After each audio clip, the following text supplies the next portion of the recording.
intuitive remote viewing, a very interesting research topic. I first got a glimpse of it when I was in my 20s, and I didn't know what was happening. I was just open to all kinds of crazy experiences, and I was living with some Italians in Madrid, and we did crazy stuff every night. And that one night we were taking mushrooms. The thing was, they were already molded, but this one guy said, "Oh, well, doesn't matter. We'll just turn them into soup," and that's what we did. And I was just trusting them. Yeah, well, something I wouldn't recommend repeating, basically, because it had its downsides. The downsides were paranoia, big time. I got caught in a loop, so I kept repeating the same scene for hours and hours. I got paralyzed and I was forgotten at a party, and there was nothing I could do. And I didn't care too much either because I thought I was looking at the skyscrapers in San Francisco. But even if I had wanted to move, it wouldn't have happened. Plus, I lost my mother tongue. So at one point during, a walk through Madrid, which lasted for hours, we bumped into these two German guys, and they were speaking German with me, or trying to speak German with me. And my Italian friends, they were saying, "You talk to them. It's your language. Talk to them. Talk to them." And I was like, "I can't. I don't understand them. I've never heard this language before." So and I meant it. I wasn't making it up. I couldn't get a single word because I thought I was like 100% Italian, and I sounded like that at the time too. Yeah, those were the days. But the interesting thing was, I remember standing outside a McDonald's in Madrid, and it was as if I was zooming out of there, and I was taken to a different place, to a McDonald's in Italy, where I was seeing somebody, and then from there I was taken to all different places. I saw so many situations and scenes at the same time, having to do with me in this lifetime and all other lifetimes, and with everyone and everything. So there's this movie like Everything Everywhere All at Once or something. So that's basically what I'm talking about. So yes, it was an enlightenment moment. It well, it felt like it lasted for hours, but the only thing I remember doing was I was laughing because it was so hilarious, seeing and understanding everything for a moment. But then my human decided to forget all about it because you can't grasp these things. It's a little bit too much. So I'm pretty happy that, well, we humans are gifted with short-term memory or limited perception, in the sense that we have to choose what to focus on so it doesn't get too much. But yes, these were my first moments with remote viewing, intuitive remote viewing. I just didn't know. And then it kept happening again. I kept, well, being taken out of my body, and I was talking to deceased people. I was talking to, well, energies, well, high frequency beings. Um, I was taken into the past, falling into past lives, and lots of different things happened. And what I realized was, for intuitive remote viewing, well, you can't really steer it because it happens when you need it. It happens when you allow it. It happens when you open up your heart. And oftentimes it can get bigger when you are faced with somebody who is mirroring your heart openness, and so you can connect through this frequency of love. And then it can very well happen that you are like, you feel like you're taken out of your body, and the other one is too, and then you're like, taken somewhere else, and you look at everything as if you were an external observer. So well, the word that's coming is, it's like sakshi bhav, if you're familiar with that. So really you're observing from an outsider perspective in a very neutral way, and you're observing so much. And it can get quite scary, or uncomfortable. So I very well understand why there are people who don't want these things to happen. I remember I had a boyfriend, or, well, whatever. And he had not been in touch for a couple of days, so I was starting to get worried about him. So, well, without doing it consciously, I was just taken to his apartment, well, maybe 100 kilometers away from where I was living. And I saw me standing in his apartment, and I saw him standing on the balcony smoking and pacing to and fro, and I could read his thoughts. So I knew he was upset, but I knew at some level that he was doing fine, so I could take a step back again. And then he got in touch with me. So yeah, when somebody is in danger and you're really connected to them, or when it's really important to find things, to find people, I feel like it's happening more frequently, or it's happening more easily, because we all have the gift. It's just most of us, well, either they don't remember, or they've chosen to not believe in it. And coming from a hypnosis background, it's all about belief. If you don't believe you can do it, well, you can't do it. So it's about changing your beliefs, and then you can do it. But I know it's difficult because, oftentimes in intuitive remote viewing, we are talking about things you can't really prove, like being in touch with entities, that are like invisible, or, I don't know, people being far away and you can't get feedback immediately. But it can happen, and it can be scary.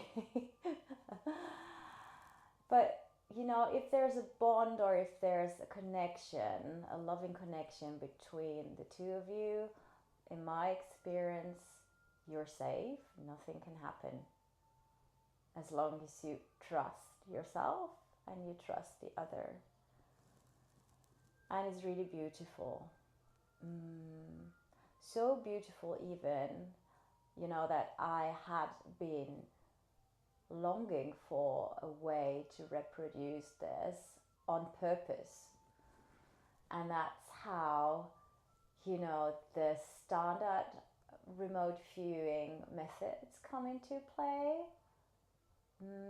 There has been research for decades. One of the most important people I would like to mention is Ingo Swann, who did research starting in the 70s until, I think they finished sometime in the 90s, but he never stopped until he died in 2010 or 13, whatever. So, and he's really, it's like when some of you might remember, the Netflix series Stranger Things, and it's as if somebody had gain access to the upside down, to this other realm that is like present the whole time. And there's the standard way, there's like a definite access point, and it's available for everyone if you follow these steps. And of course it's also available if you don't follow these steps, if you can do it intuitively. But the thing is, you can easily fall prey to well, sometimes you think it's intuition, but it really isn't. So it's a question of really being sure about yourself, or really trusting yourself. Because if you don't, well, you can get wrong information.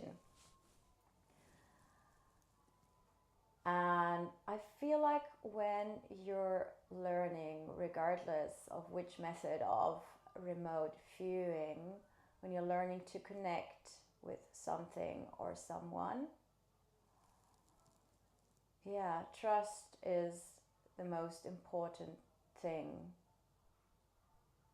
And ease, and slowing down, taking breaks, and taking the ego out of the equation. Because whenever the ego steps in too much, you're getting lost. You're getting lost, and you'll get all kinds of bullshit, basically.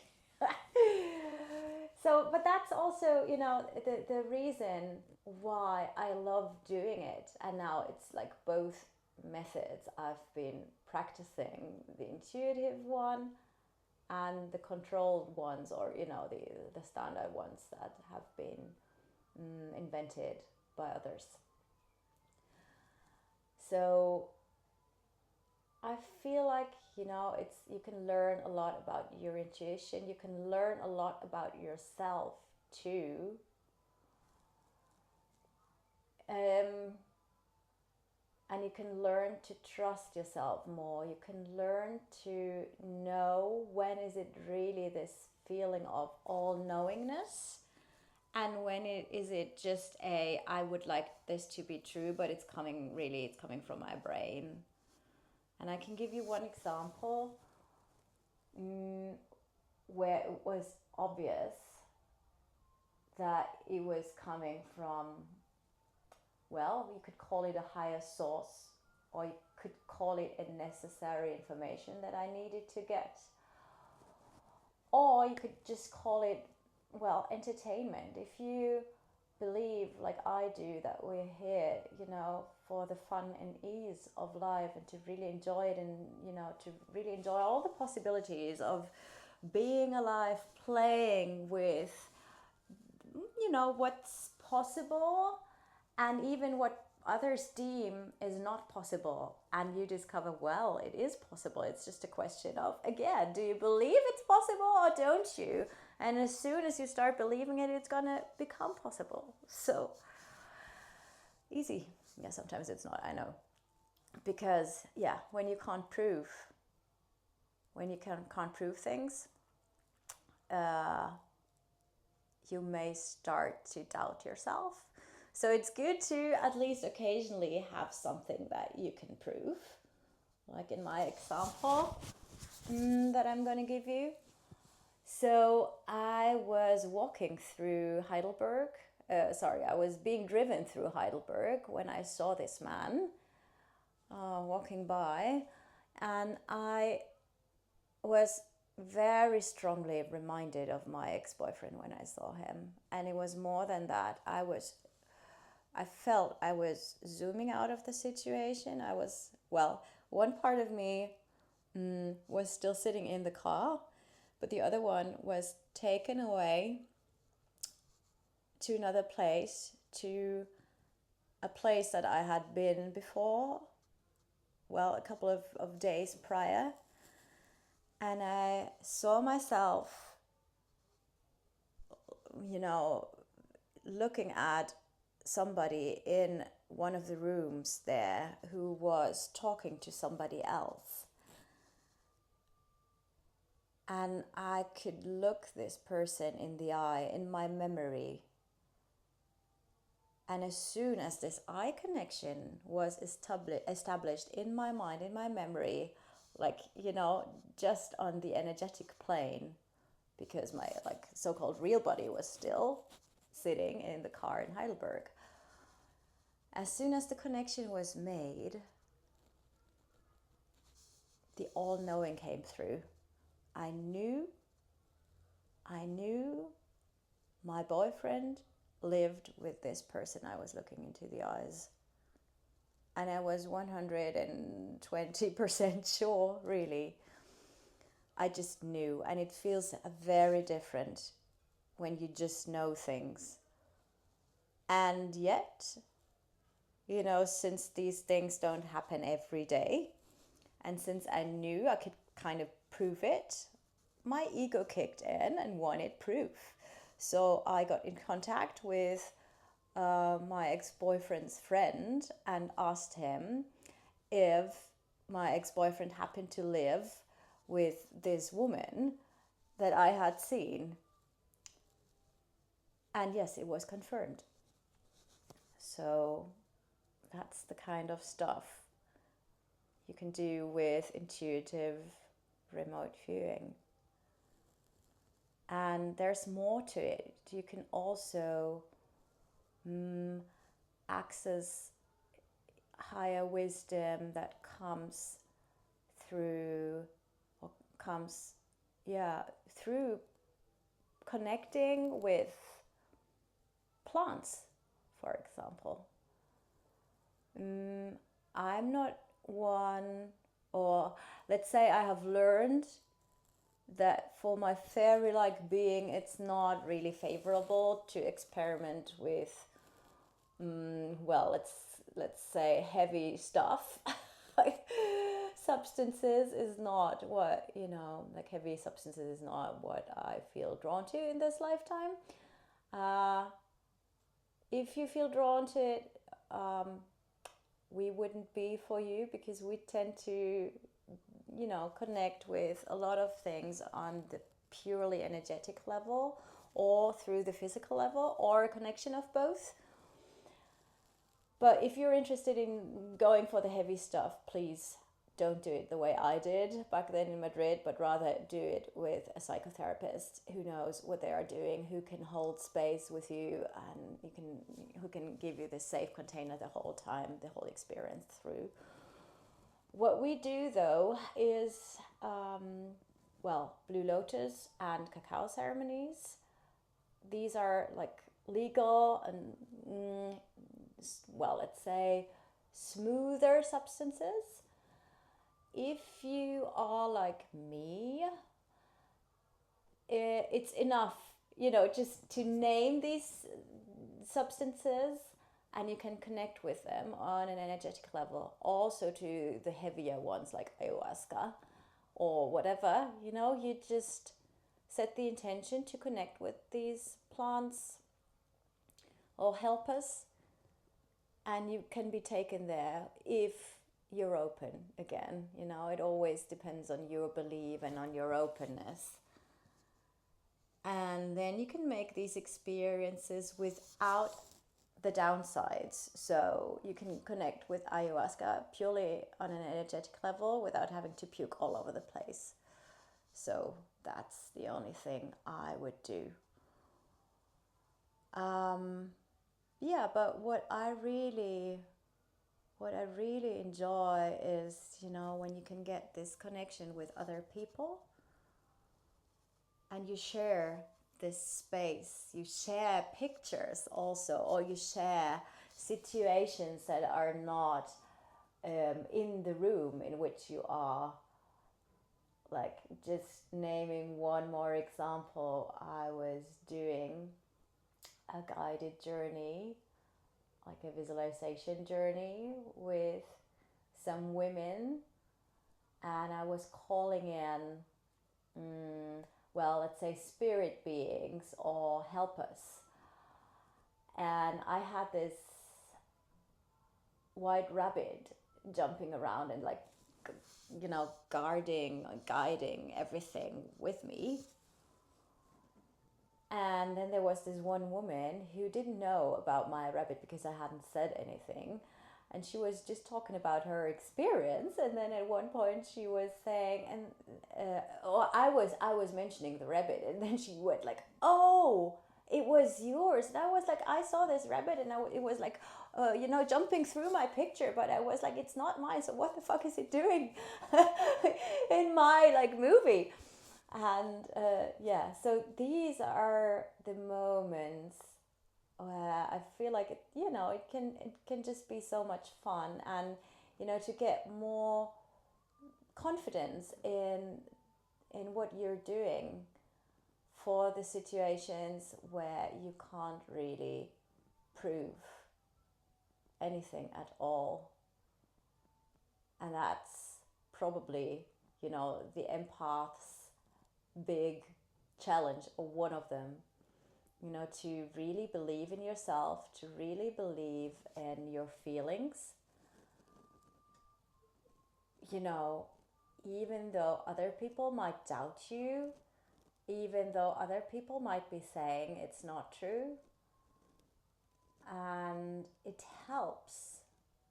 From my experience, it helps. And oftentimes, especially in my early years, when this upside, what I call my own personal positive upside down, was opening up, oftentimes when it got really, really totally crazy, I was with somebody and they saw it too, or they lived through it too, they felt it too.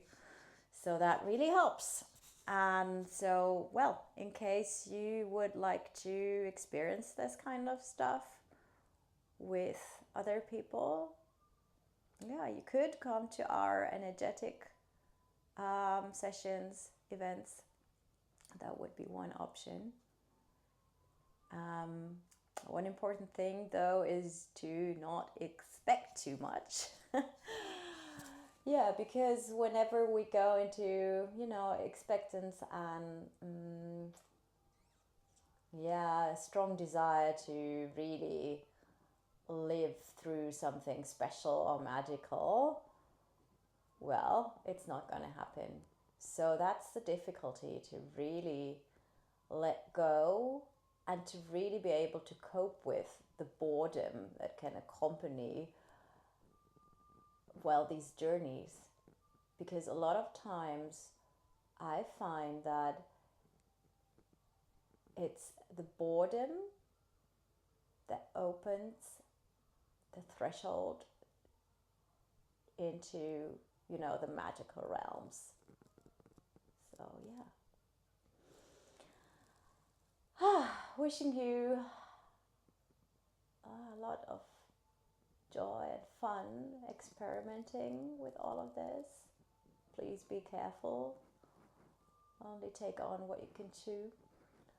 And yeah, in case you're going through something worth mentioning, worth telling, please do. I'm always interested in hearing what other intuitives are going through. So lots of love, and see you next time.